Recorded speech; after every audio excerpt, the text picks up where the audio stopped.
साल में, तो उन्होंने कहा था कि अगर मेरे पास पैसे होते, क्योंकि उनके पास जो पैसे होते थे तो वो तो ऐसे ही खत्म कर लेते थे, किसी को दे दिए, किसी को दे दिए, कुछ ऐसा हो गया, तो उस पैसे से बहुत जीवन चलता था, बहुत कुछ नहीं हो सकता था। साहब ने कहा अगर मेरे पास पैसे होते काश, तो मैं इस किताब को सोने से मनवा के रखता। और उस दिन से मेरा मन नहीं होता है, साहब ने ये बात कही है तो हमको इसको पूरा करना ही चाहिए। साहब की बोली हुई बात है, ये पूरी होनी ही चाहिए। तो उन्होंने कहा था कि इस किताब को मैंने लिखा नहीं, किसी ने लिखवा दिया है मुझसे, और मैंने सोचा नहीं था कि मेरे मन में जो बातें थी, जो मैंने सिस्टम में जहाँ था, मैंने सब लिखा है। आप जरूर उसको पढ़िए, नहीं पढ़ सकिए साहब की चर्चाओं को सुनिए। सुनने के लिए बहुत सारे चर्चाएं वीडियो में उपलब्ध है, सुनिए। सुनने से भी हमारे रास्ते साफ होते हैं, शिव के की वाणी सुनने से भी हमारे जीवन का कल्याण होता है। तो आप उनकी चर्चाओं को जरूर सुनिए।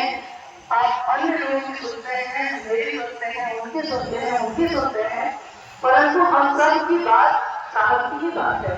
साहब की ही बात हम भी दोहराते हैं। अगर मूल चीज को पकड़ ली जाए तो इससे सुंदर बात और कुछ नहीं हो सकती। आइए, आज का ये शिव गुरु महोत्सव जो महादेव की असीम दया से घटित हुआ है और इतने सुहाने मौसम में गुजर रहा है, महादेव की दया का तो कहीं छोड़ नहीं है।